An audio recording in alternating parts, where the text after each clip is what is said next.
Hello, my name is Robert Lunte, and through my vocal technique training program, I help singers all over the world every day learn how to train to build the motor skills to be able to sing seamlessly from the chest voice, through the vocal break, and into the head voice with no choking, no squeezing, no constriction, and no windy falsetto sounds. I invite you to take a look at my vocal training program, and I look forward to hearing from you.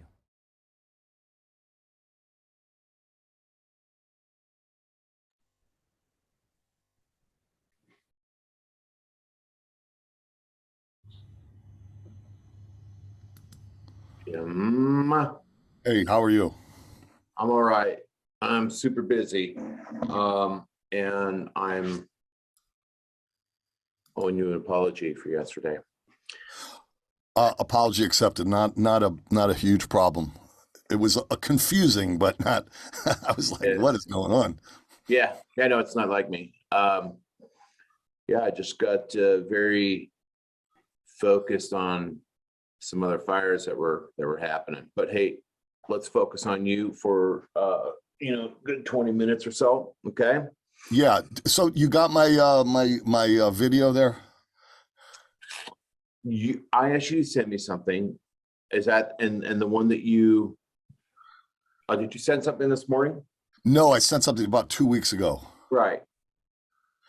Because the last lesson we spent like an hour and a half on Eden, and I got like 3 minutes. So you said send me a video. I know, I did. I know. So let me find it. Yeah. Okay. So that's not gonna be under Jimmy. Average bar band, maybe. Got it. I think I got it. I sing part of the song at the end. Yeah. It's like it's under 5 minutes. I think I got it right here. Okay, cool. I'm gonna see if I can just drop a file on my desktop.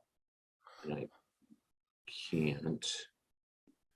I'm gonna go here and click on it, see where it takes me. Okay, I got a video. That's cool. All right. This is the first time I've seen this, Jim. All right, you want to watch it now? And I do. Of course I do. Yeah. Yeah. That's why we're here. All right. Very cool. Just sorting out my windows here. All right.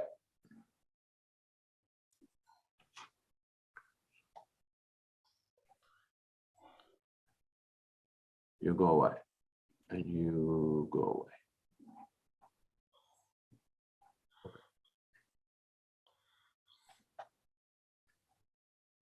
And I feel like I want to share my screen with you, Jim. So you can see what I'm doing here. Okay. All right. That's a little better. I don't know how you'll be able to hear this, how well you'll be able to hear this through the... Well, I heard it so many times when I was trying to edit it that I'm right. I guess you've heard it. Okay. Yeah.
Okay, time. All right, stop. All right, so your Quack and release onset. In regards to the workflow, the hypercompressed is good. Okay. The puppy whimper behind it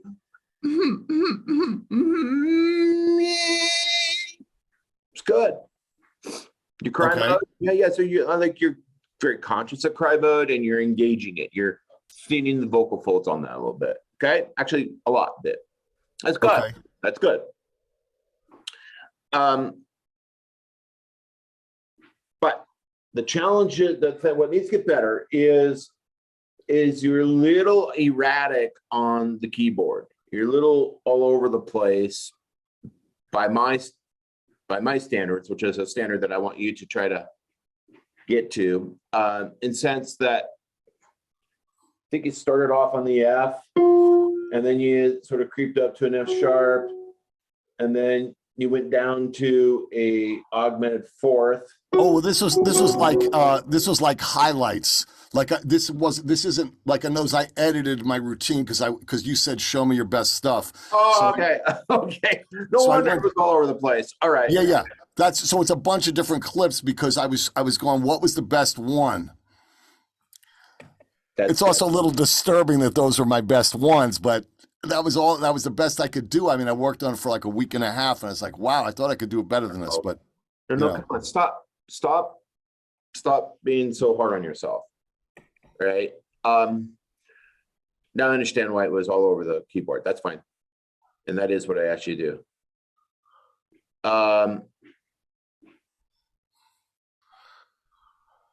Again, like I said, the hypercompression position was good. The cry is very good. That's not an easy thing to do. Those require some funky motor skills. You got to practice that, right? Do you have your book available? What you need for your training program? I have the book right over here. Okay, it's in the book, but it might be easier and better to just go to the training page. Okay. So go to the Quack and Release onset training on the training page. Okay. Okay, so I am going to go to the training page, boop, where it says training. Okay, you see all this, right? Yeah. You need to just clean up your routine. And I think what we might want to do is just get back to following the workflow, okay, which is on the lesson. Okay, so we're going to go over here to the TVS onset. Here's all the onsets, but these are lectures. Okay, so if I scroll down a little bit more, I believe we're going to get, oh, I'm sorry. No, this is training. So this is training. My apologies. All right, so we're going to go TVS onsets, and we're going to go to the track and release onset. Oh, excuse me, the Quack and Release onset. My apologies. The Quack and Release onset. Okay. All right, and we're going to go down here, and we're going to look at this workflow. That's the guy you need right there. Can you get on this page, please? Yeah. I can. I'll throw you the linky.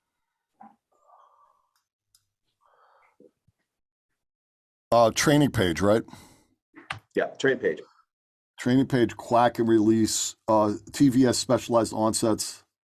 There you go, buddy. Those are lectures or Those are well, it's the training page. So that's all the training. It's not Okay. lecture. The lecture. Quack and Release onset. Yeah, the lectures for the onsets are over at the lecture page. Okay. And what I want you to The do. Q&R onset workflow. That's it, baby. You've seen this before, haven't you? Absolutely, yeah. Okay, great. So this is it. So I want you to follow this. We need to clean up the workflow. Okay. All right, so here we go. Number one, open the embouchure, open the glottis. Okay. Now, when we start with the open glottis position here, okay, I may have clarified this for you before in the past, and I have on a few occasions in some videos. It can be a little confusing, but I will clarify again now. When we are below the passaggio, the vocal break, when we're in the chest voice. This open glottis position, starting with an open glottis position, opening the vocal folds, is less necessary. Okay. But if you did that, if you did start with an open glottis in the chest voice, so for example, something like, here's I'm going to say,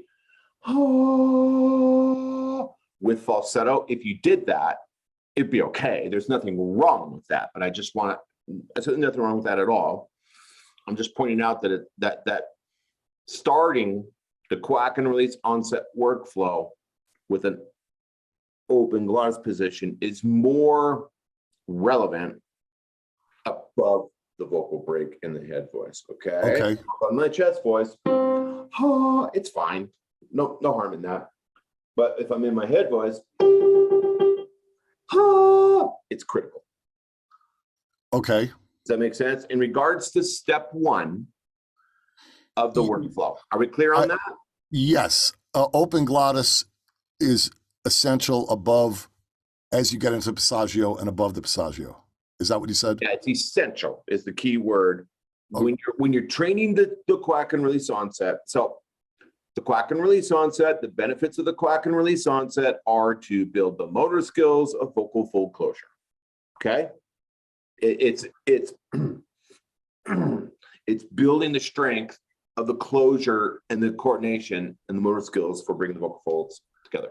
That's great. That's a wonderful thing. It has a very high, powerful therapeutic benefit for all of us. It's great for singers. But the other thing is in regards to these, I'm in the weeds a little bit here, but I want to point out, in regards to these onsets being applicable for just good old-fashioned vocal therapy and strengthening the voice, the one onset in these TVS onsets that crosses over to speech therapy the best is this. Is quack and release. Yeah, because it that fundamental adduction closure movement. Okay, I've definitely quack release is my number one exercise to focus on. Now I remember in the private lessons you had told me at some point that you made up the anti-choke workflow, and it was start with the it was the Greenwood anti-choke workflow, right? Okay. And you said start with the like a yawn, even before the whimper was kind of a. Now that's the open glottis, the yawn, or am I confusing something? Yeah, I mean an open glottis just means in the chest voice a windy tone, in the head voice falsetto. That's just a thought. It's just wind. It's wind blowing through the glottis. Okay. The glottis is the space between the vocal cords. Understood. That's all. Okay. Glottis is fancy voice lesson talk for the space between the vocal folds. It's actually not tissue. Like it's not the fold itself. It's the space, and we call that understood. Glottis. Understood. All right. When the glottis is open, there's wind blowing through it. Right. And when we do that in the chest voice, it's when we do it in the head voice, it's and in the head voice, it has a special name, which is called what, Jim? In the head voice, it has a special name. Oh my God! Come on, Jim. Wait, no, I'm confused. I got confused. Vocal mode falsetto. It's called falsetto. Oh, falsetto. Okay, you had just said that, so I thought you were looking for something different. Yeah. And it's written in your notes here. Okay. Okay. All right.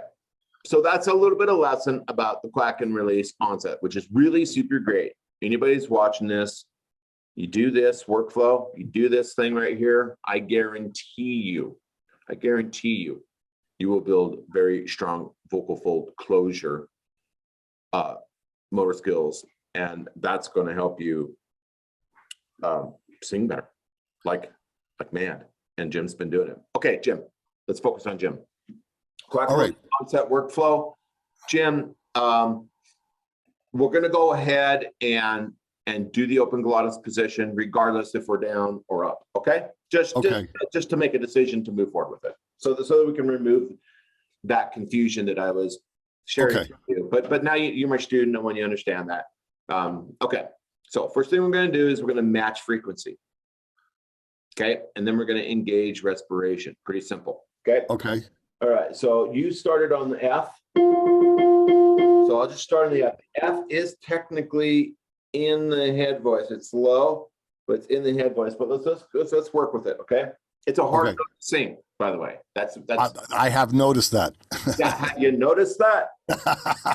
people watching this, so in the head voice, honestly, the higher we go in the head voice, you would think maybe the more difficult it is. That's not actually the case. In the head voice, above the vocal break, it's the lower notes closer to the passaggio, closer to the break, that are the most difficult notes of all. And that would be, in fact, F, the first note that Jim started on, and F sharp for mid. Okay, so watch me. F. Head voice, so I will open my glottis. I'm going to match the pitch. I'm going to gauge respiration. Pretty simple movement.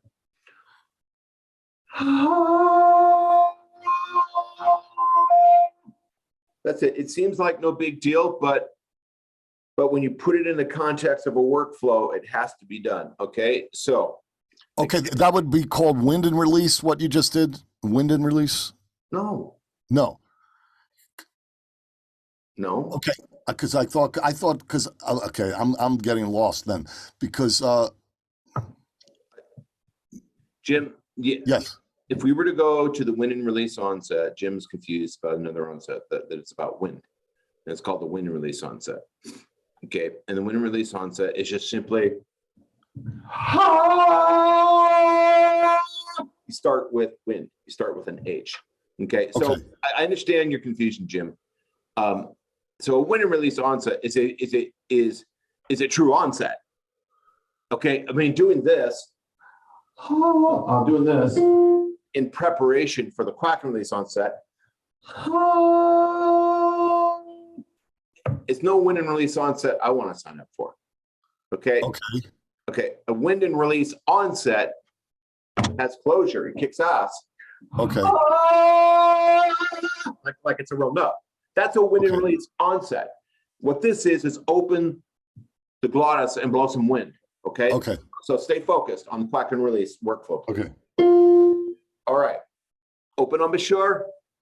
Open glottis. Here we go. Again, step one.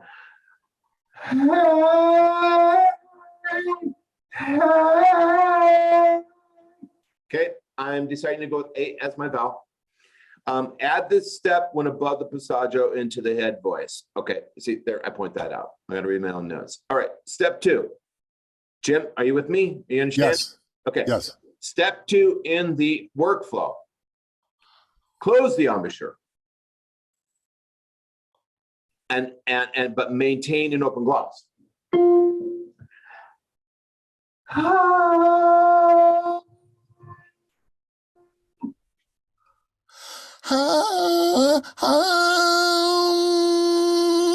That's it. Now pay attention. That's perfect. That's it. So Okay. you're gonna close the embouchure, but still keep the glottis open. Okay. So I'll do 1 through 2.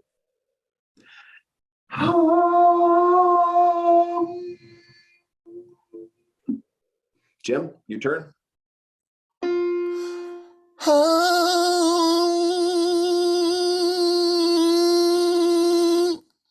Okay. Let's stabilize that. You hear it sort of squirrely a little bit? Let's stabilize that. Okay. How would you stabilize it? That's a good. I anchor the tongue. Yes. Okay. I've been trying to cry and anchor the tongue, and some as it goes crazy, and then some maybe a few minutes later it starts to level out. Do it.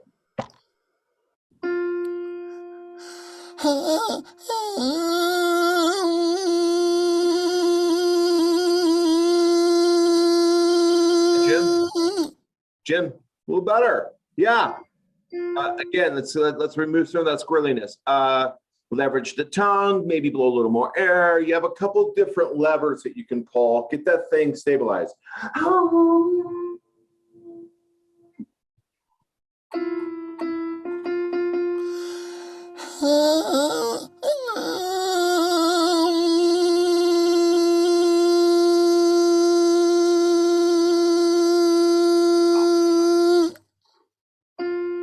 Jim, great. Let's go to step 3. Good Okay. job. All right. All right. Step 3, engage. Isolate and contract the twanger musculature and configure to quack vocal mode with a highly compressed me, me, me. Let's read that again. Now we're going to engage, which, were I to go back in and rewrite this page, I might say adduct. Okay, close the vocal folds, okay? Adduct, engage adduction would be better here. Engage adduction. Okay. Engage adduction. Isolate and contract the twang musculature so you engage vocal fold closure, vocal fold adduction, and configure the quack vocal mode with a highly compressed me, me, me, me, me, me. Watch. All 3 steps. And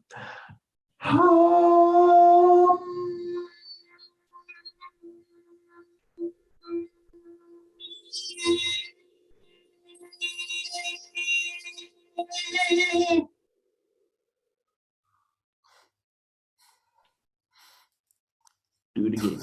Do it again, like Tai Chi. Here we go. Do it again. I will do it again. Okay, watch me do it one more time. Okay, could you your noise suppression setting is because it's cutting out a little bit in the middle? Yeah, darn it. All right. Because I know you're saving this video. Hey, thanks. Appreciate that. Let me fix it. Dive in and do the damn audio settings again. All right. Audio down here. The compression, we're going to put it to low. Right, Jim? I think that's correct. Yeah. Okay. All right. Thank you for your help with that. Again, all 3 steps.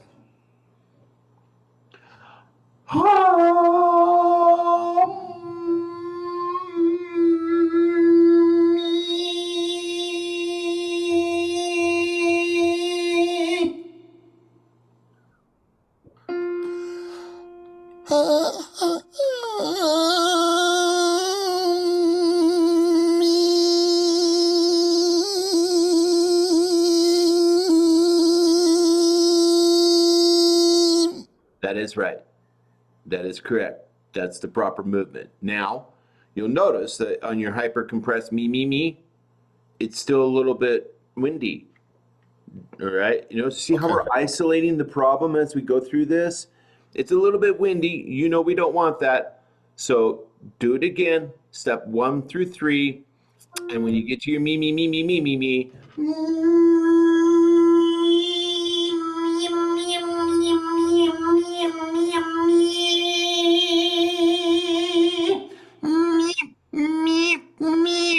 come in high and tight.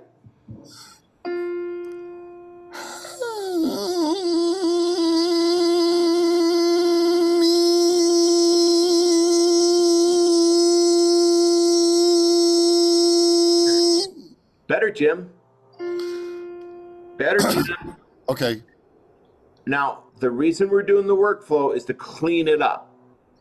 Okay, if every step is not perfectly clean, we don't get to the outcome. Okay, and we still want better compression on step 3. We want a better me, but the flow is working really great. Like it's working for you. You're getting there. Do it again. Leverage the tongue and give that me hell. I want you to give more. Just get behind it. Because you're in cry mode, you're not going to hurt yourself. So just torque on it.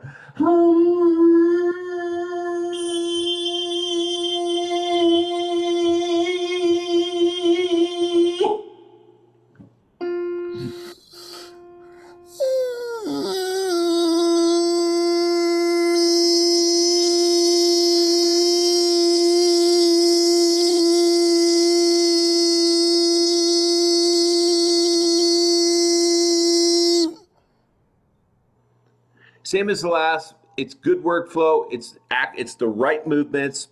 We just get to get that darn vocal folds to close. Let's put a little soft glottal attack in here. This is not on the workflow. I'm just intervening. Let's put a little glottal attack on that. Let's go that F. Let's smack it around a little bit. Okay, with cry mode. Watch me. Watch me. Here I'm coming in from the top down. I didn't, but now that you say it, I get it. Yeah. Yes, you did. Listen. You hear that? I mean, it comes by. Yes, now I hear it. Now I hear it. Yeah. So I'm whimpering into it. Do a whimpery glottal attack into the E. In some sense, do an attack and release onset into the E. And let's see if we can get compression there.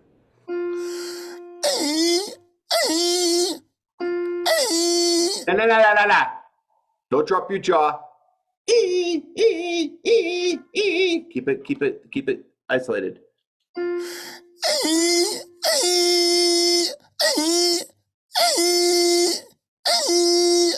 Jim, it's kind of getting there, but it's not going to work if you drop your jaw. You can't do an E with your jaw down. You can't go. I mean, you can, but in a different context, like when we're singing a classical song and we want to do we're singing a classical song, we have to have an open oral cavity, so we learn how to retract our tongue. We do E's, classical E's, by retracting our tongue, and we get an E. That's a whole different story. Okay. That's singing E's in a certain genre at certain frequencies. It's a technique thing for singing. This is training. Okay, so I want you to get horizontal. Don't drop your jaw. Do it again, please.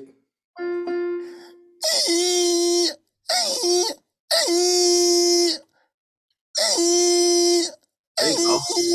There you go. Do you see how that's connecting a little more? Yeah. Yes. Yes.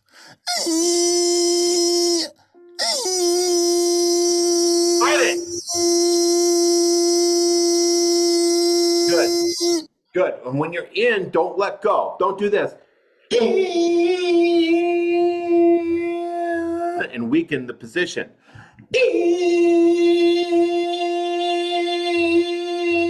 Hold on to that position and follow through. Do it again.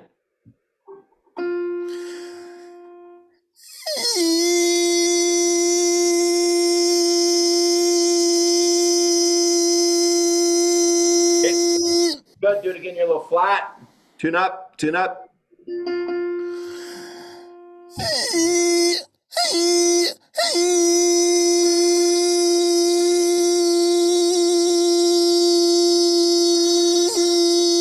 Okay, you're a little flat. Okay, now go through the first 3 steps in the workflow again and see if we can get through the workflow, if we can get to that position, which is ever so slightly more compressed. All right.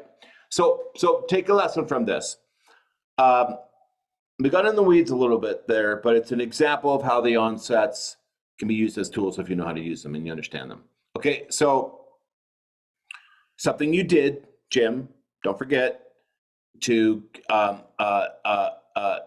help get your compression is you sort of stepped aside and you smacked in some glottal attacks for 5 minutes, and then you came back to the workflow to build on the quack and release motor skills. Are we understanding that? Yes. Okay. So for a moment, so you have a rubber hammer. You have like one of those soft rubber hammers that you use when you're hammering stuff in the house and you don't want to hurt the siding in the house, but you still need a hammer. They're kind of made of like hard plastic or rubber. Yes. In those. Okay. For hammering in frets. Thanks. Okay. Thank you.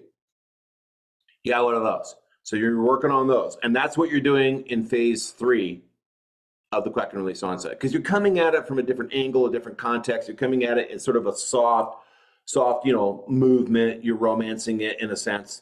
Okay. All right. And then what I said is, you know what, Jim, put the what do you call that kind of hammer? Does it have a name? Do you know?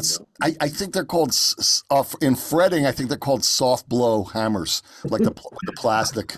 Hey, that's cool. Yeah. All right. Thank you. All right. So put the soft blow hammer down for a moment and grab the steel hammer and hit it harder. Just to get more blunt force. Okay. That's glottal attacks. That's what glottal attacks will do for us. All right, but you need to know how and when to do them in the training to get their benefit. All right, in this case, we put the soft hammer down, we grabbed the steel hammer, and we smacked it for 5 minutes to get a result, to get it moving. You understand? Do you see what we did there? Yeah, kind of waking it up. That's right. It up. Yeah, exactly. Don't forget that lesson. Okay. So, now back to our elegant workflow, please. First 3 steps on the F. Go.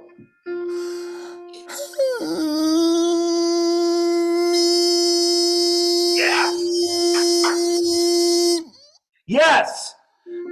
At the very beginning of that, it was fully compressed and then it weakened a little bit.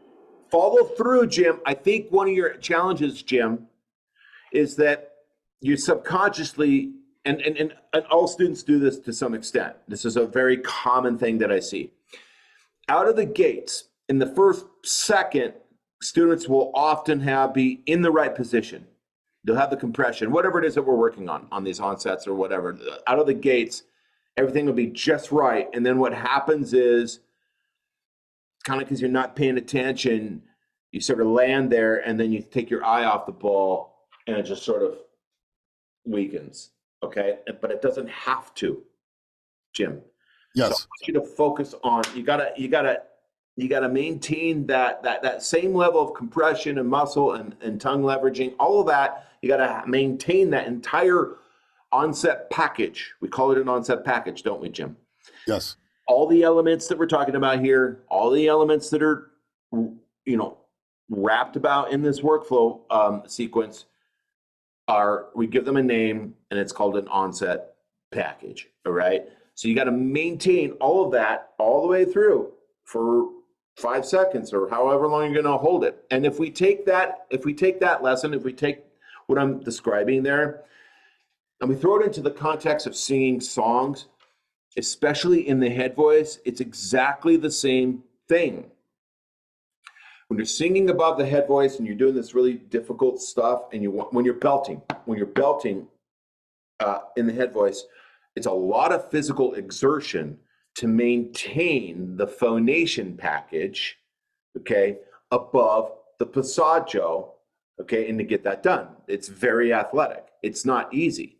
All right, so it takes a lot of endurance and a lot of strength building to be able to belt in the head voice for a good, 3 minutes. Okay, so there's people that can do it, but they can't do it for a long time because they get tired. And then there's people that can do it for a long time because they built the strength. It's just physical endurance building. Okay. Again, I'm in the weeds, but I'm giving it context to the singing. Jim, do it again, please. Quack and release work. Turn my piano. Wait a second. Quack and release workflow. You're doing great. Keep going.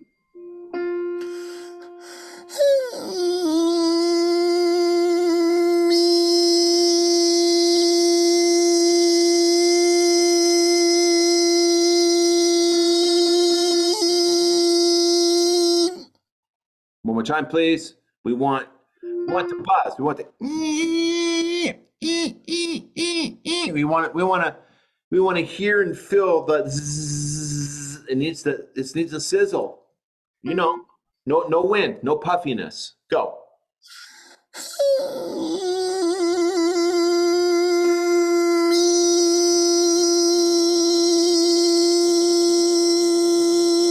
Okay, good.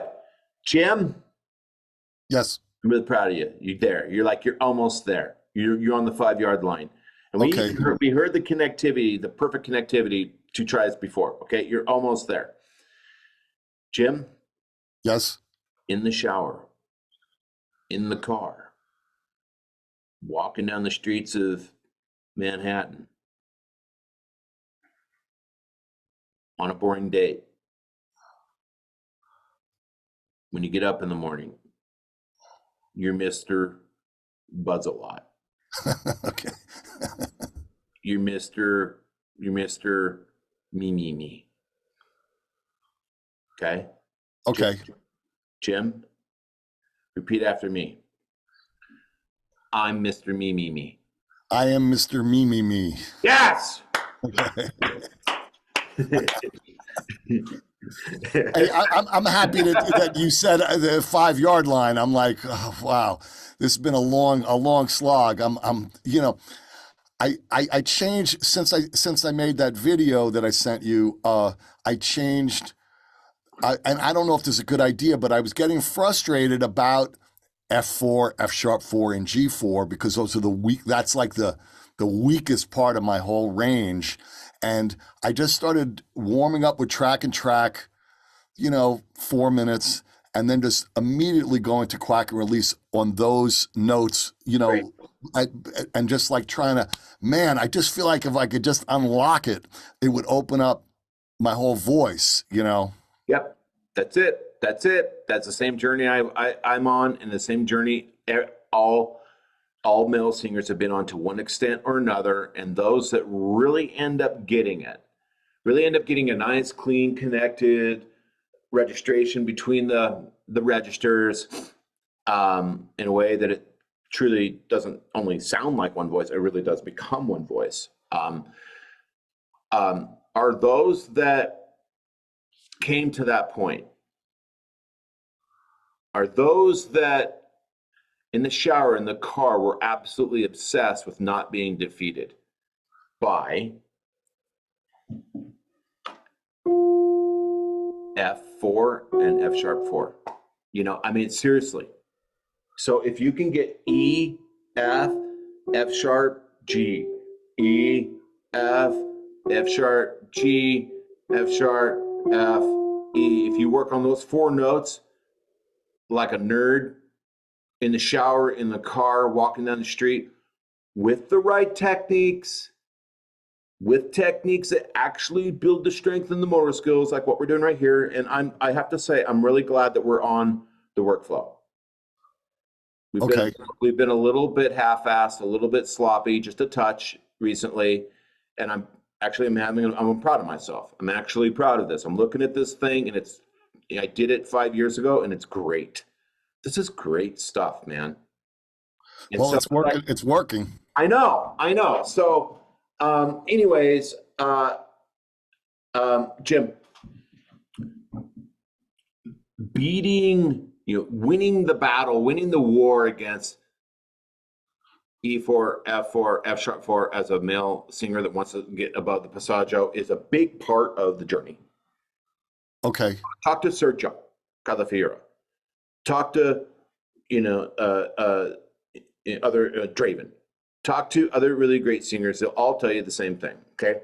And there's a moment, there's a time in the training you look back and you realize, yeah, for about 6 months, I just was Mr. Me on an F and an F sharp all day long, Mr. Me, until I got it done. All right. So anyways, Jim, I made my point. I know you get it. Yeah. Let's go on to the next step. Okay. All right. Now we're going to shape a horizontal embouchure, which is already somewhat horizontal, but we're going to open up a little bit. When working through the Quack and release onset workflow, it is important to make sure that the glottis does not blow open and release air. That's just sort of what we've been talking about. What that translates to is what I've been telling you. You hang on to it. You follow through with all of that musculature engagement, everything that you've engaged. You hang on to it for a good 5 seconds. Don't be conscious of not letting go and letting it weaken. Okay, that's what this is. That's what this is trying to say. It's important to make sure that the glottis and all the other musculature and everything you put together in the onset package do not blow open and weaken. Okay, the glottis must remain compressed. The vocal folds must remain closed, compressed as you shape the embouchure. So now we've set up this compression position. That's a good start. Now that we have the compression from the first 3 steps, we take the fourth step is we drop the jaw a little bit, we shape the tongue, and we begin to shape the vowel. We create the product, which is an A or an R, whatever that vowel is, okay, with beautiful forward resonance. Okay, so 4, 1 through 3 is preparation. 4 is when we actually sort of release the product. We start seeing a vowel. We start hearing a vowel emerge. Watch.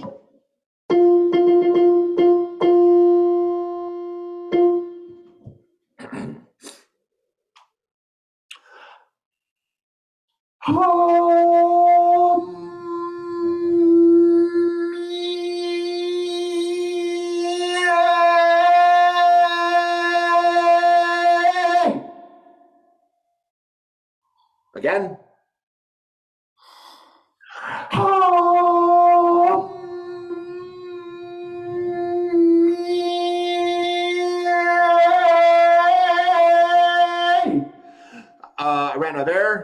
So because when we add more steps in the workflow, it takes a little more time. So as you add more steps, you might want to accelerate, speed up your workout just so you don't run out of air. I'll do a little faster now.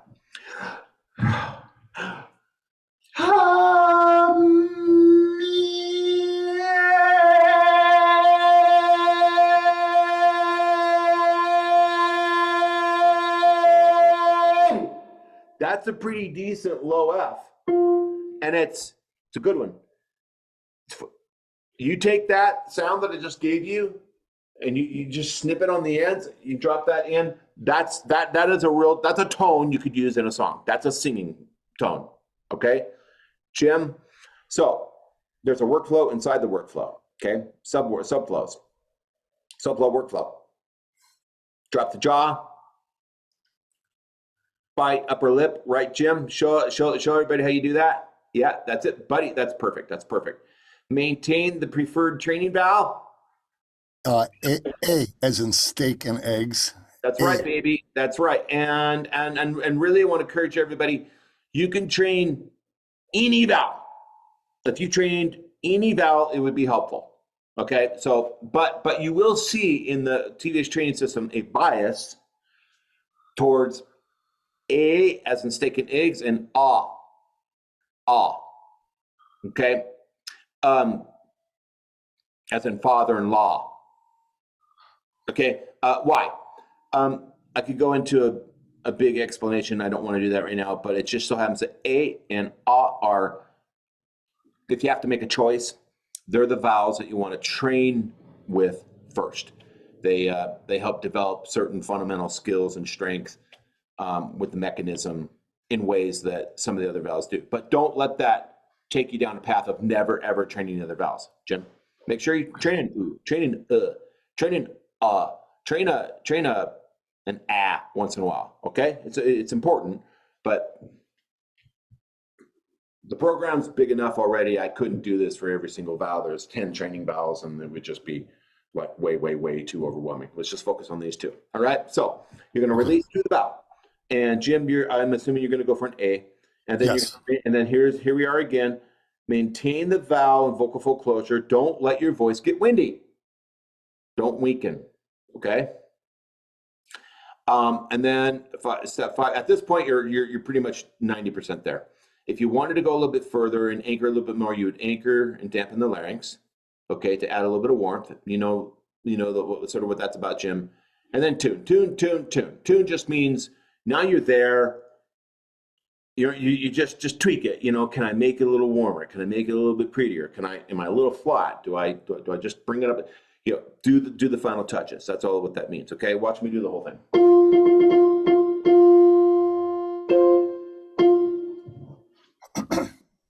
And that's it.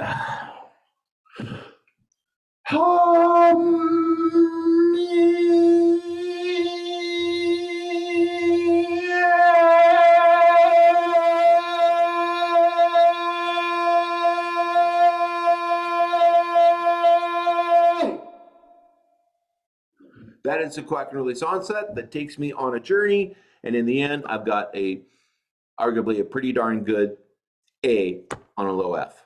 Jim, guess what? What? It's your turn. All right.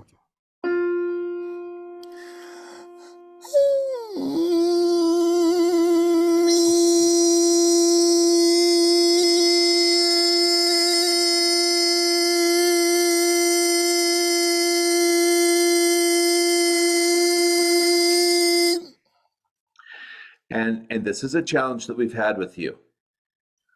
I know you get the workflow. Jim, we've got to get to an A. Oh. You're kind of hanging out on a compressed E all the way through. And I'm not convinced it has to be that way. Get to the A.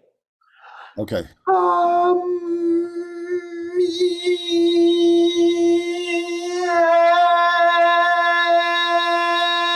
Steak and eggs,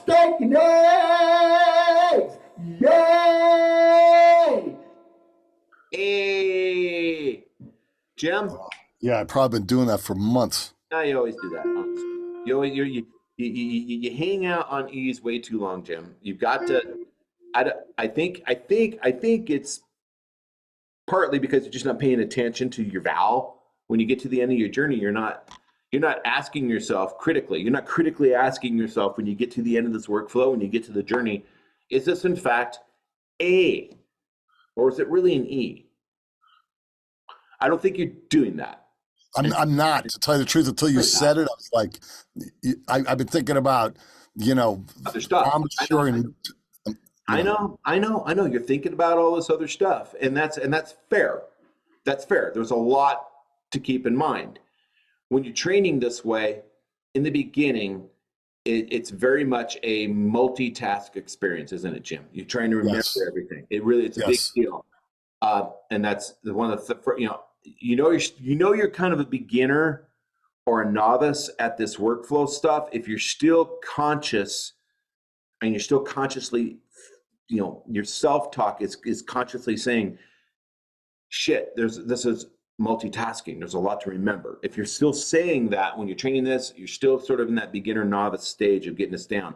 But there will come a time, if you keep going at it, there'll come a time where you'll just rip right through this, and you won't be thinking about the workflow anymore. Okay. It's just like a golf swing. As a beginner and you go to your coach, there's, get the grip right, look downfield, whatever, don't break your elbow, all that stuff. There's a workflow to it. Okay. And when you're a beginner, you're thinking a lot about that. What happens after you've been doing it for 90 days or 6 months, Jim? You've been working on your golf swing. What happens? Are you still always? Well, hopefully it becomes much more ingrained, Right. I mean, you're far less often are you conscious of the workflow anymore, because you've sort of gotten past that. You could go back to it to refine your training. You could go back to it to clean up, just like we're doing today. We're going back to the fundamentals here to get cleaned up a bit, and that's a great idea to do that once in a while. But if you're with your buddies and you got $100 bet on the game on a Saturday afternoon, you're not doing this. You're just going to step up and swing, right? Okay. Right. Or in our case, if you're singing. All right. So anyway, Jim, back to you. And you've got the shape in A. Pay attention to what you're doing at the end. Go. Okay.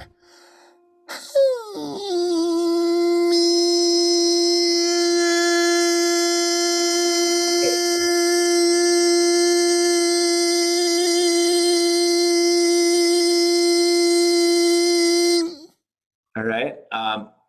I'm not going to share my screen for a second. I want you to do it again because I want to see if you are tracting your tongue. Yeah, I'm trying to look into the camera. Yeah, you should. By the way, yeah, Jim, and people that are watching this, you notice the embouchure, how we shape our mouth, and we're talking about leveraging the tongue. Some of these techniques, you will 3x your progress. You will increase your progress and your training and your results if you simply put your eyes on a mirror. If you simply put your eyes on a mirror, and in our case with Jim, you put your eyes on the monitor and you watch yourself. You stare at your mouth and your embouchure, and you fixate on it because what happens is if you're not looking at it, you're not conscious of it. And if you're not conscious of it, what happens is the tongue retracts, the jaw goes, the compression relaxes, everything unravels and gets weak and shits out. Okay. So Jim, just again, keep your eyes on your tongue and your leveraging. I think you might be retracting your tongue, which would be messing up your vowel.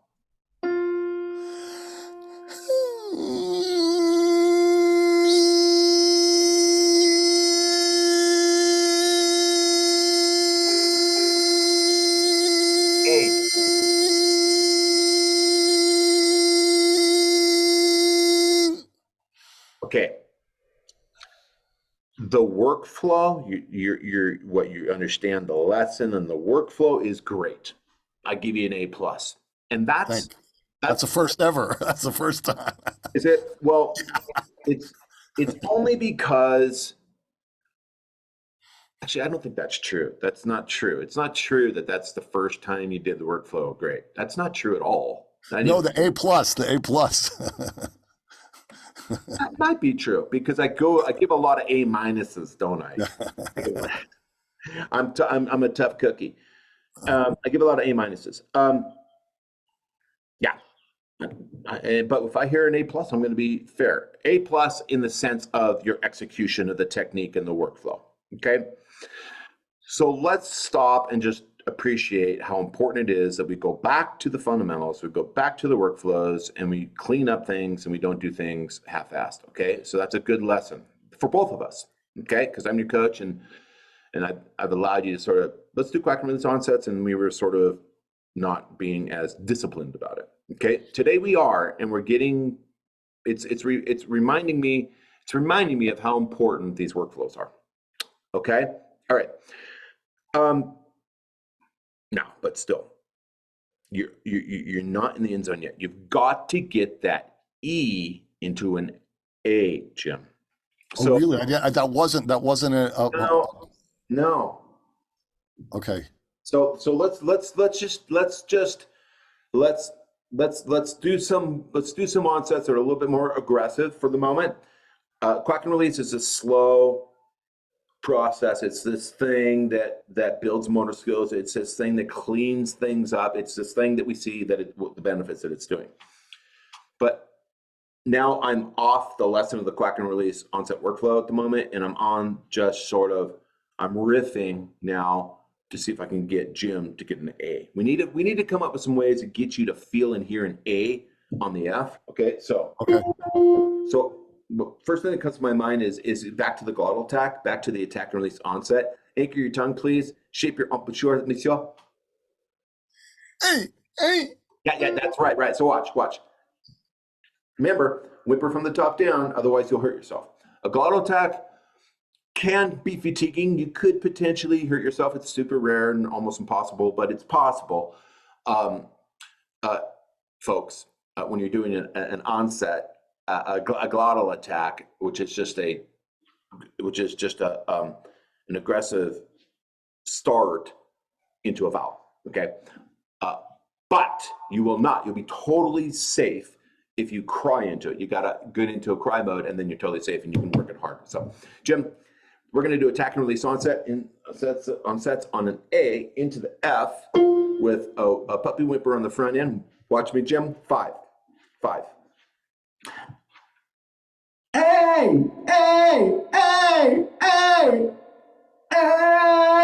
That sucked. I felt a burp coming on. Hang on, let me try again. A.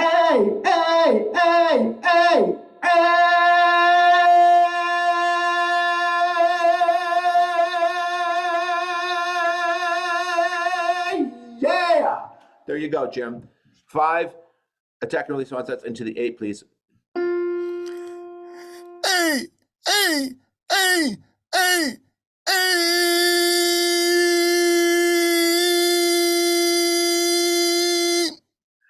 It's slightly better. It's moving. It's moving away from E into something. But it's still got a little bit of A. It's still in the E spectrum. We're still seeing a little bit of E coloration in there. Try again, Jim. Okay. A. Steak and eggs. Steak and eggs. A.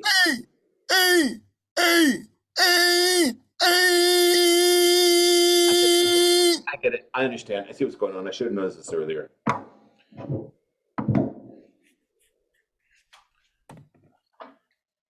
Jim? Yes? You know what a diphthong is?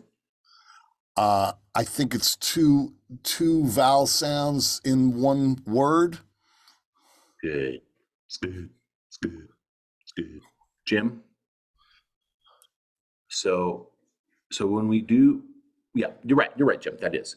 A diphthong is when we're shaping, if you put it in slow motion, when we're shaping a vowel in speech and singing, and in training sometimes, when we're shaping a vowel, we may say that we're doing an A, but what happens is because of language, because English and languages have diphthongs, we tend to close the end of the vowel with another vowel other than that primary vowel. So in some sense, you would have 95% the vowel you're really consciously trying to communicate A, because you want to say steak and eggs. So you know that you have to communicate A, the sound color of A, to communicate that. So that's 95% of the timeline of steak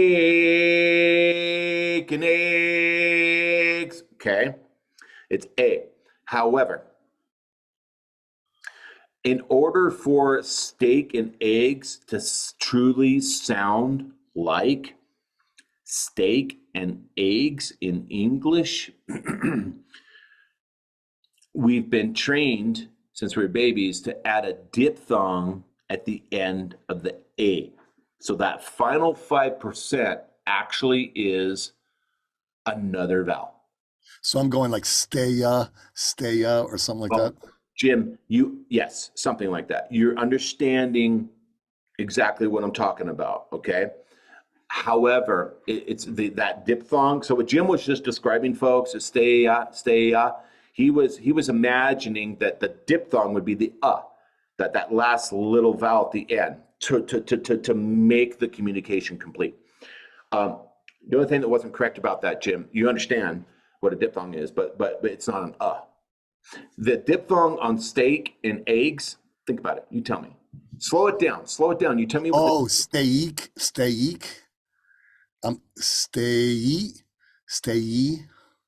Yeah, watch. Yeah, right. Watch. Stay. So we put it in slow motion, folks. You don't hear the diphthong when I'm talking like this. Okay, it's really miniature, but when you slow down, you do. Steak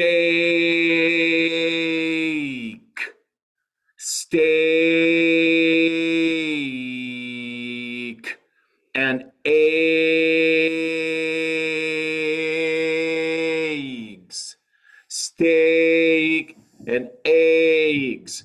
Steak and eggs. The diphthong on steak and eggs is what, Jim? I think it's an E. Fine.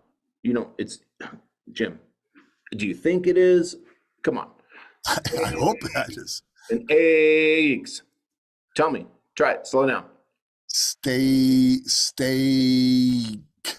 Yeah, it sounds like an E to me as it going into the E, man. It's an E. It's obviously an E. Yeah. It's an E. Yeah. So folks, the diphthong is that little tiny touch of E at the end of steak and eggs. And it exists in all language. Diphthongs exist in all languages. And just some more geeky stuff. The diphthong often is, this is interesting, the diphthong often is, it's not always is, but most of the time is a closed vowel. It's typically an E, in English at least. It's E or an U or an That's just the way the language is set up. That's the way it works. So you can take intel, you can take information from that knowledge, and if when you apply it to singing, what that means is sometimes if you're singing a lyric that has an E or an U as a diphthong, which are closed vowels, Jim, help everybody understand the closed vowel. What are closed vowels easier to sing, or are closed vowels more difficult to sing, Jim? I don't know. I'm not sure. Jam. I mean, the closed vowels is the E, so I believe that's a much harder to sing. You believe right. So closed vowels are more difficult to sing. They're literally physically more closed. E, U, the mouth, I'm sure it's more closed, and it's more closed in the upper vocal tract as well. Okay. Anyways, that's geeky. That's interesting. But if you're singing a song that has closed vowels, E as the primary vowel, for sure it's going to be more difficult. Any singer will tell you that. Any singer will tell you that when they sing E's and Oo's, it's more difficult. And they may not understand why, because they don't have a coach and this and that, but that's the case. But even if the diphthong is an E or an U, that could be tripping you up when you're singing. All right, so those are diphthongs. Back to Jim and Jim's lesson. Okay. So Jim, what happens is you're going in, you're closing to the diphthong, and you're following through on the diphthong. All right, so watch. I'm not doing this.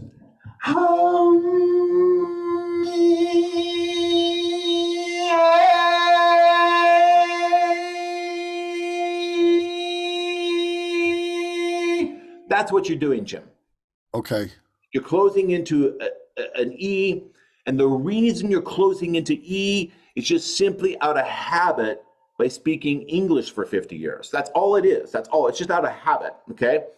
So you want to hold a pure vowel. A pure vowel means a vowel without a diphthong. Okay?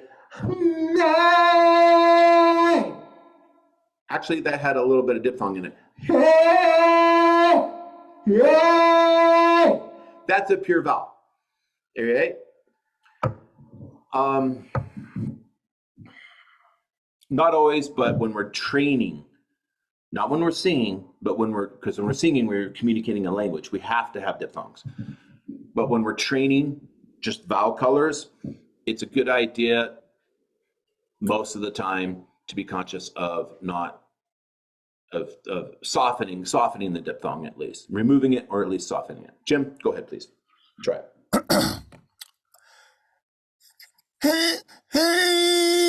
Glottal attack. That's right, glottal attack, not when it is.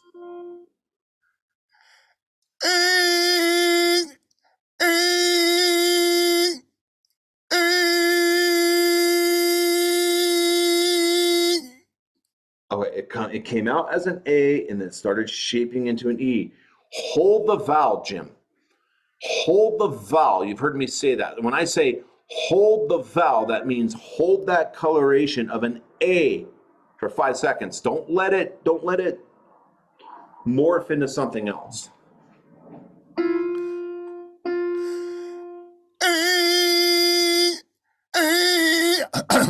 A.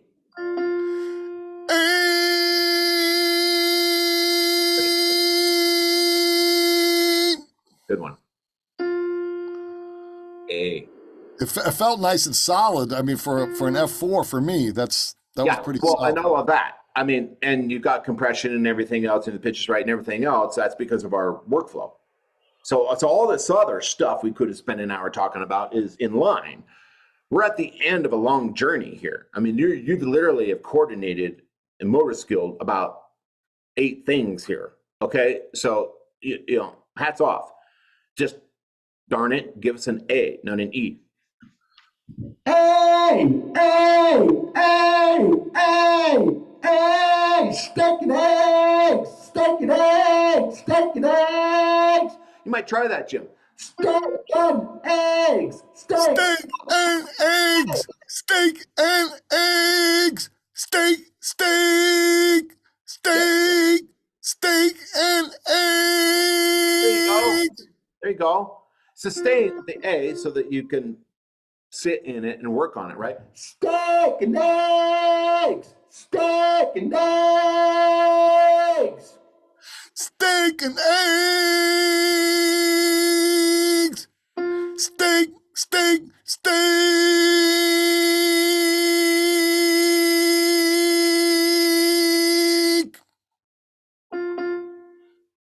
Jim, you're doing great. You're doing great. This is good training. All right. Go through your flow quickly because we have 5 steps to get to, and you don't want to be there. And then when you get to the end, when you shape the vowel, when you release the product, give us A, brother, and be conscious of holding the A. Hold that pure vowel. Hold that pure vowel. Don't subconsciously roll into the diphthong. Okay, let me just turn this light back on. Hold on. Jim, I was only going to give you 20 minutes, but I'm going a full hour just because I know. I see that. I know, dude. You got to pay me more. All right. Well, I do appreciate your effort and time. Well, you know, and Jim, I appreciate you allowing me to share this with the world. That I know that you know that I'm doing that, and you know that's good business. That gives us more value. So I appreciate that, Jim. And hats off to you for being brave and training in front of the world. We'll see. We'll see. Jim, people are rooting for you all over the world right now. I mean, they literally are. They've gotten to know you, Jim. Or either that or running and screaming, like one or the other. I mean, they started off running and screaming, but as they Right. see you not giving up and making progress, they become, sort of like the last scene, the scene of Rocky when he's running in Philadelphia, where all the kids are chasing him, they're following him because they're starting to feel inspired. That's you, Jim.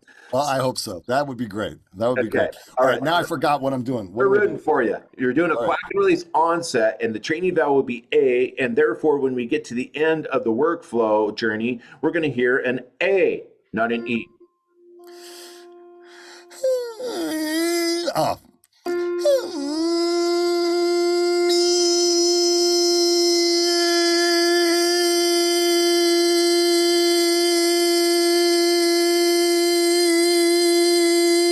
Yeah, better. Okay. Whew. Better. That was about 50% E, 50% A, maybe 60% A. That was better. Okay. Should I try it again? Yeah. What you might do is steak and eggs, steak and eggs. Oh, yeah. That's what we call a compound routine, where we take two different routines, we bring them together in one session. All right. So steak and eggs, steak and eggs, steak and eggs 3 times.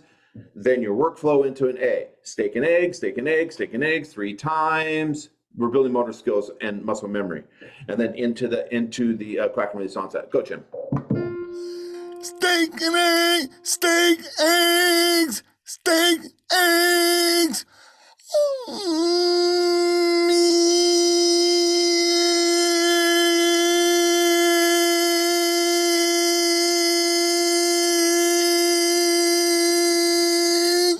Again, about 40-60, favoring A. Do it again. Steak and eggs, steak and eggs, steak and eggs, steak and eggs. Workflow. Go. Steak and eggs, steak and eggs, steak and eggs.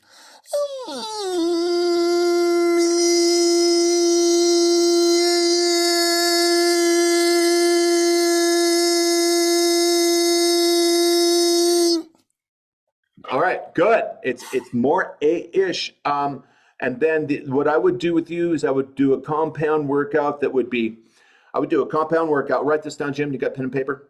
Yeah.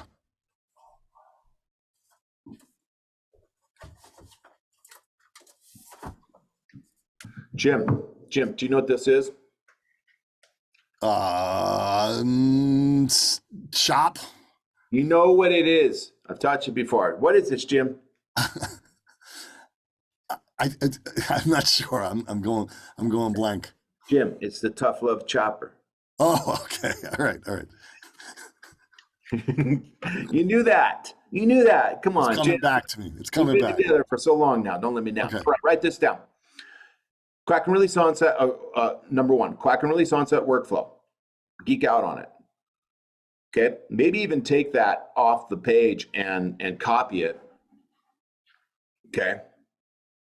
Write it down on your phone or something like that. So that as you're walking down the street, where you just put your eyes on it. Okay. Yeah. Okay. So just do that. And then if it's not giving you exactly what you want, if it's not hitting your standards, then you're going to do 2 compound routines. All right. So I'm going to write down the compound routines. Yep. To assist in the workflow, particularly with you, to assist in getting that A at the end, tuning a nice A. You're going to do, you're going to say steak and eggs, sustaining and tuning the A of steak and the A of eggs 3 times. Okay. Just to kind of, it's a way of getting into the vowel. You understand that? Okay. Yes, I wrote it down. Then you'll immediately go into the workflow and hold that and try to get back to the same vowel that you just colorized. 5 seconds ago. Does that make sense? Okay. Yes, it does. That's compound routine number 1. The other one we were doing the hitting it with the soft hammer. That's right. So the compound routine number 2 would be attack and release onsets. Glottal attacks into A. A, A, A, A. Glottal attacks, which will give you 2 benefits. It'll reinforce the A, and it will also strengthen focal fold closure because it's a glottal attack. All right. Glottal attacks into you do that 5 times. A, A, A, A, A. Then into the onset workflow. All right. Yes. Then do the Q and R workflow. That's right. Q and R workflow by itself. If you're not happy with it and you need to dig in, Q and R workflow, a compound routine, Q and R that is the steak and eggs and Q and R workflow combined, and compound routine number 2, glottal attacks into the A combined. One more note, please. We'll be very conscious of doing this. It's okay to do this on any note, especially the head voice stuff. Okay, that's for sure. But if you want to get the most productivity out of this right now, you will do any note you want, but make sure that whatever you do, that you make E4, F4, F sharp 4, and G4 a priority. Right. I'm going to focus on E4. E, F, and F sharp are really when you get the G, things start loosening up and actually gets easier at G. So it's really E, F, and F sharp. Those are the ones that are difficult. Yes. Okay. And then how do you know when you're walking down the street, when you're not in your studio and you don't have a keyboard, how do you know you are on an E and an F? I would think that there must be some pitch pipe app on the phone. Absolutely perfect. Yep. Yeah. Yep. Download a little pitch pipe app, a little piano thing on app, or a good old fashioned, whistle thing. Keep it in your pocket. Okay. Because we want to make sure that whatever motor skills that we're building and we're drilling, we're grilling and drilling into the body, into the muscle memory, into the motor skills, whatever it is that we're doing this. And this is a great idea, but make sure you're doing it on the right frequency. Right. If you're not doing it on the right frequency, you're just slopping around between, on micronotes, between real notes on the keyboard, then arguably you're building motor skills. I mean, you're still going to get benefit from it, but it's not going to be terrible, but arguably you're building motor skills on the wrong frequency. Yeah, I definitely want to focus in on these notes because because there's so much, I just feel like if I could get these, everything's going to open up, As they are for all male singers. Yeah. One degree or another. A little easier for some people, more difficult for others. It's a spectrum, but yeah, we all have to figure out how to get grip, how to get traction on E, F, and F sharp. Okay, and this is quack and release and glottal attacks and clever little ideas like what we worked on today is how you get there. And sirens, Jim. Sirens so that you can put the thing in context and get some movement. All right. So that's it, Jim.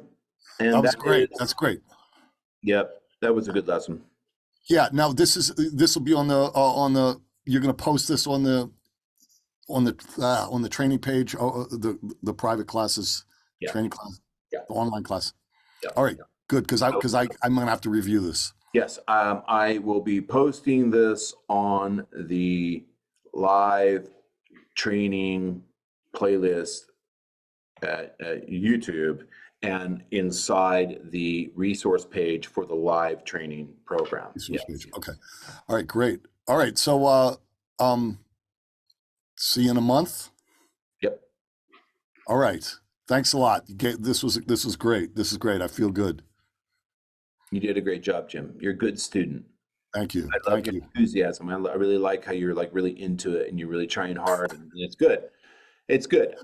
I sing a snippet of the song at the end of that video. I don't know if you want to check it out, like 20 seconds of the song or something. The last 30 seconds of the video. Yeah, sure. I do. Yeah. Just like a verse and a chorus, Yeah, that'd be a nice little closure. Let's do that. I mean, this is from 2 weeks ago. Yeah. Okay. So, okay. Looking back,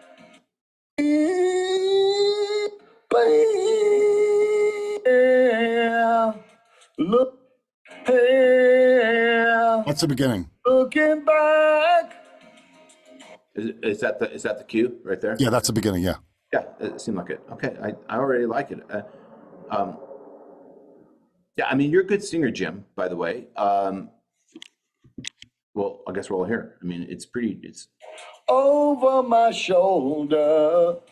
I can see that look in your eye. I never dreamed it could be over. I like this right here, Jim. I never dreamed. That's really good, Jim. That's not an easy move right there, by the way. You got that E, you got that closed vowel E there, kind of jumping up above the passaggio. That was nicely done. Never dreamed. I like that. It could look in your eye. I never dreamed it could be. That's a perfect E, by the way. Okay. Yeah, notice how you have a horizontal position. You retracted your tongue just a touch, which is what we do when you do an E. And it had compression, by the way. You know, it's interesting. We're working on this workout in a slow, meticulous way, and we're struggling to get the closure and the compression. But when you put it, after all that work, when you then put it into a song, sometimes it comes to life. It's very I mean, I'm completely not thinking. I'm just trying to remember lyrics and try to hit the right pitches. Yeah, and that's what we want. And so, I mean, actually, that E is compressed. Okay, good. Which is F sharp to F. Those are the notes, and it's fully compressed. So if you're struggling on this in the workouts, that's fine. They're meant to be difficult. They're meant to challenge the body. That doesn't necessarily mean that when you then jump into a song, that the same notes will be a challenge.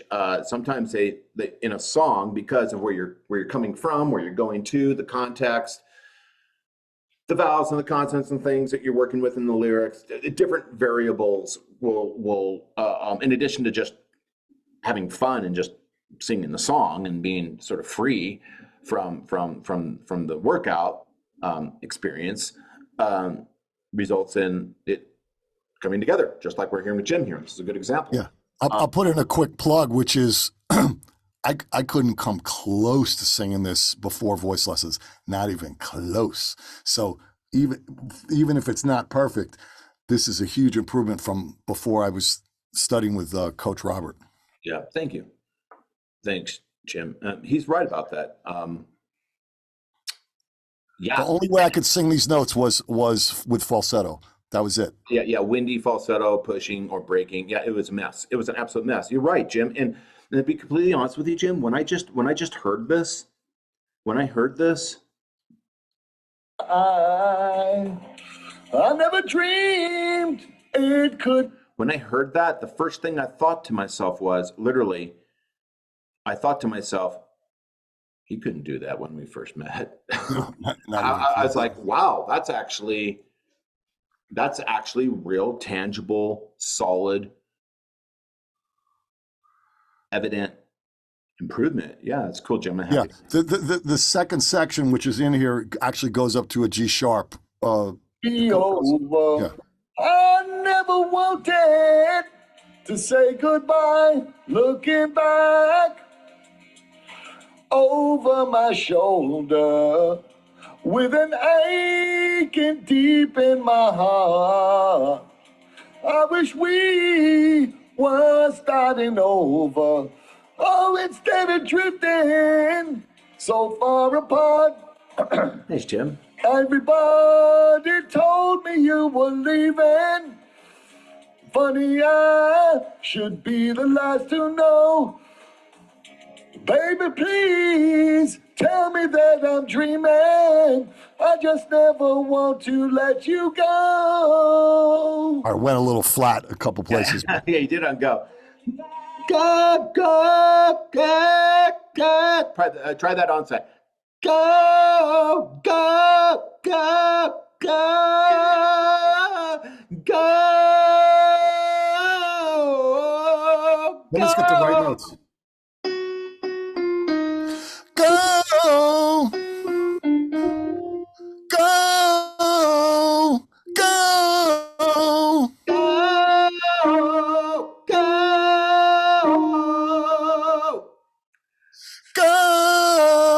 go, go, go, go. Well, anyway, Jim. Anyway, that's it. That's, you know. Good. Jim, I'm glad you made us listen to that because it shows you progress, and I'm really happy for you. And I thought that sounded pretty decent, dude. It was more than decent. It was decent plus. It was like a B plus. Yeah, dude, that's not easy. All that stuff up there, that's on the notes we've been talking about. Those are all Fs and F sharps and so great job, Jim. Yeah, good. I mean, this singer Paul Carrick, you know, the guy that sang with Squeeze and Mike and the Mechanics, like every one of his notes is like beautiful. You know what I mean? So I kind of use this song as a training song, because if I could sing this to the point where people, especially a voice teacher, says, "Wow, that was pretty good." I feel like I've covered a lot of ground, you know, and there's a lot of the songs that I could probably sing. Every student has a song like that, including me. I have songs like that. Lights by Journey is sort of my go-to Robert challenge training song. Tickle a Flame by Queensryche, Robert training challenge song. Sometimes I fumble, and every once in a while I nail it. You know, and so it's good. Everybody has one of those. Jim, I've got a lot to do. I got to go for a run. I got to do all kinds of things. I appreciate you taking the time. This was great. It was good. It was good. Thank you, Jim. I'll see you in a month. You have your routines, your compound routines, and man, keep going. You're getting results. All right. Thanks a lot. Have a great month. Cool. You too, buddy. Bye.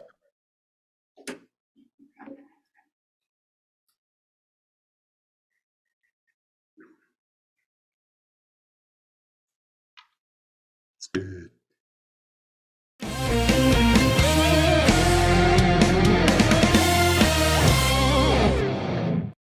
Here's the truth.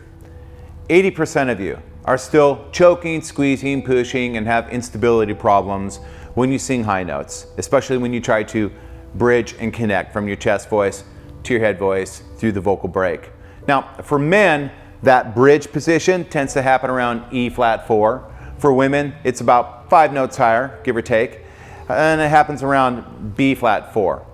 But you're always going to be frustrated with this process if you don't learn how to fix it. And here's the reasons why. You might feel lost about what to do. You could go out to YouTube videos, but you realize that there's so much content and noise out there on YouTube, it's not adding up. It's just adding to your confusion. Most of you don't have the files, the video demonstrations, the training workouts, actual facilities that you need to practice and train every day. And even if you did, you don't really have a way of knowing that you're doing it correctly. You're stuck in debilitating myths like some people are born to sing and others are not, or the terms falsetto and head voice mean the same thing. These points of confusion are creating problems for you. It's adding to your feeling of being lost. You're chasing ghosts. You don't have access to a mobile-friendly, easy-to-use training user interface. These days, you need a platform and technology that will enable you to train on your smartphone, on your tablet, on your laptop, anywhere you can go. But that's not the end of the problem. It can actually get worse. The problems begin to compound.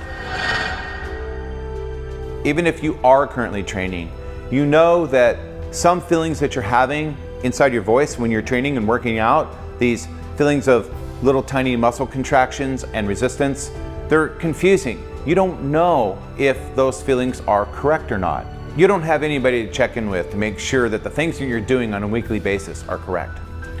And worst of all, as you continue to exist in this confusing fog, you're spending time and money, and you're probably questioning the value that you're getting out of that time and money. And if you're questioning that value, well, then chances are you're probably not getting the value that you're hoping for. But luckily for you, my team and I have developed the course that will help you. The 4 Pillars of Singing online course. Discover how to build your own customized training routines. Learn how to make every note start correctly, how to make every note count with our specialized onsets. And that means you're gonna understand a little bit about the phonetics of singing, how certain consonants and certain vowels in your singing can be used to isolate the musculature inside your voice when you're working out and to troubleshoot problems. How to organize and make sense out of the acoustics of singing, resonance, formants, and singing vowels. Learn how to configure your larynx into a singing position called vocal cry mode. This is the same physical configuration that babies use to scream super high and loud without hurting themselves. When we take this configuration called vocal cry mode and apply it towards singing, it will blow down the doors and amaze you. Learn about integrated training routines, or ITRs, which is our method for showing you how to build your own customized vocal training routines. Understand which onset and vowel combinations are used to build coordination and tuning, or resistance training, which means strength and stability in the head voice. Learn the 4 most effective and best practice vocal warm-up routines and techniques used in the best vocal studios in the world. Learn a set of onset and siren routines that are used for bridging and connecting that will help you build immediately advanced motor skills and strength for your singing. Learn how to use our unique workflow guides and troubleshooter table, which is going to help you to go deeper on learning how to troubleshoot your problems and coach yourself. Learn about our deliberate practicing methods, which is a way to get the most efficiency out of your practicing, in particular when you're working on difficult parts in your songs. And most of all, learn how to take your newfound knowledge, your skills, motor skills and strength, and learn how to apply them towards your singing so that you can now experience new growth and new levels of artistry when you sing. Hi, my name is Robert Lunte, and by now you might be wondering how my team and I can actually make these claims. Well, here's how and why I can make these claims. These solutions and techniques are not something I just made up. These are time-tested and proven techniques that have been used for hundreds of years, and the science that's in this program is current and cutting edge. It's my job to take the time-tested solutions and the science and bring it together, sort of turn it around in a way that is easier for the average guy to grasp. That's my job as a voice coach. I've probably helped over 1 million singers worldwide in over 155 countries. I've done over 65 public master classes on these techniques, have over 26 certified teachers around the world, and have over 1,500 5-star reviews. It's working. If it wasn't, my teachers, investors, and students wouldn't be here to help us to get this message out to all of you. I am a member of the National Association of Teachers of Singing and the Voice Foundation, where I've spoken at the symposium in Philadelphia. This is a prestigious platform for only the most vetted teachers in the world. You don't speak and teach there if you don't know what you're doing. I've been doing this for over 15 years. I have a best-selling book and a best-selling course, but don't take my word for it. Take a look at the proof. Take a look at these testimonials. You know, again, just the reason that I chose this method was its technical precision. So for me to now learn, oh, okay, to geek out on it, right? There's a neuromuscular connection that I need to make with a different part of my voice that I'm used to, which can be really hard because I'm used to doing things in a certain way, but it's been fascinating and really empowering. During the course, we also learned a little bit about performance. So what's the good way to connect with the audience? The changes have been stunning to me, and stunning to a lot of my friends and family that I've shown it to as well. Robert's methodology really focuses on the technical aspects. I'm a scientist, so I really appreciate that. But it's not just the nuts and bolts, but still understanding some of those nuts and bolts is really, really critical. Take a look at these student performances. It's not a cry that you hear tonight. It's not somebody who sees the light. It's a cold and it's a broken hallelujah. Hallelujah. Hallelujah. Hallelujah. Hallelujah. I'm erasing myself from the narrative. Let future historians wonder how Eliza reacted when you broke her heart. You have torn it all apart. I'm watching it burn.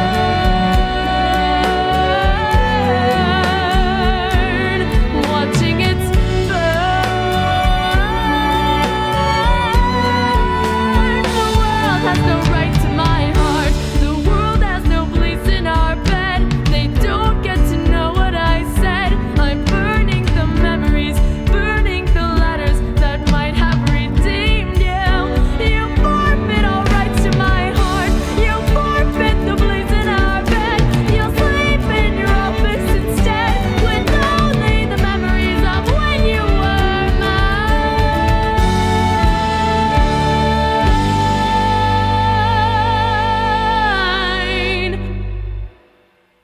I hope that you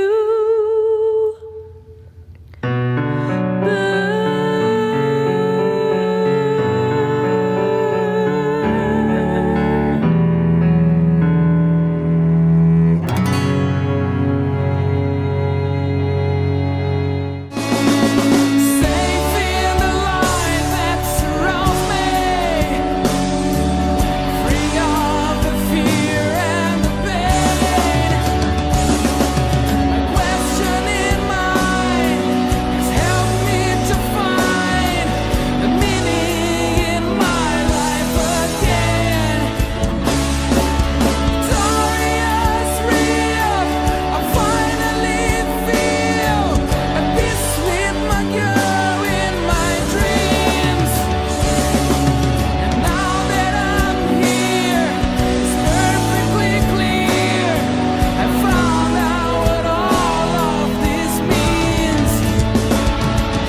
If I die tomorrow, I'll be alright, because I believe after we're gone, spirit carries on.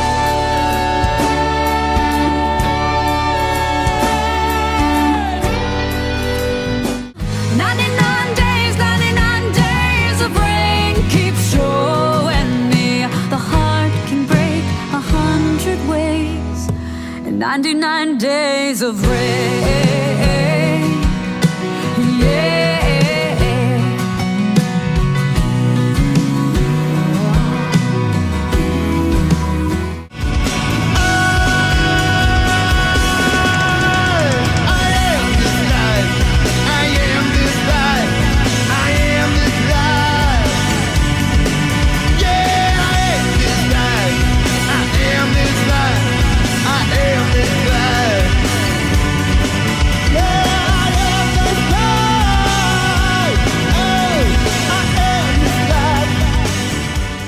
Take a look at what these TVS voice coaches have to say about the program. What I found was the most comprehensive and extensive course I had ever seen. It's almost overwhelming at first, but Robert was really hands-on when I signed up, making sure that I wasn't overwhelmed, making sure I knew what to focus on that would help me get to my goals the fastest. When I first started singing 4 years ago, I had a lot of problems. My voice was breaking, it was hurting. I lost my voice after concerts and everything. And the voice coaches I went to couldn't really help me, unfortunately. So I started making some researches on internet, and I finally found a video on YouTube with Robert Lunte explaining how to belt in your head voice, and it was really a game changer for me.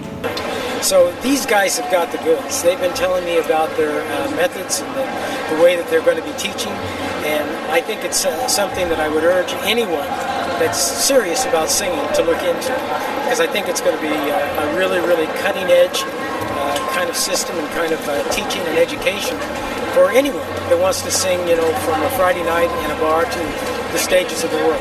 Technology in the last 5 years has really made it possible to deliver this training method and methodology. The same principles that have been developed by the world's leading voice research professionals and authorities are now available to singers. This methodology has taken the complexities and made it easier. Here's exactly what you get from the 4 Pillars of Singing online course. The world's leading warm-up programs taught in the world's leading vocal training studios. The 5 most commonly used onsets that we see in our lyrics that will help you to map your singing. But in this program, you'll learn about what we call acoustic modes, which helps you to make sense of vocal resonance and vowel modification in a way that is easy to grasp and understand for the first time. One thing that's unique about this methodology is we've developed what we call training workflow guides. Now, training workflows are just learning to do the training and learn the techniques with step-by-step instructions, sequential steps to learn a process. We've developed a troubleshoot table, which will allow you to quickly reference and look up your vocal challenge and problem, and then look for a solution that's already been figured out for that particular problem. It could be onsets, vowels, or an integrated training routine. The table will save you time. And step-by-step instructions that show you how to build your own customized vocal training routines to fix your own issues. We call them integrated training routines, or ITRs. And lifetime access to this course. Once you get in, it's yours to use for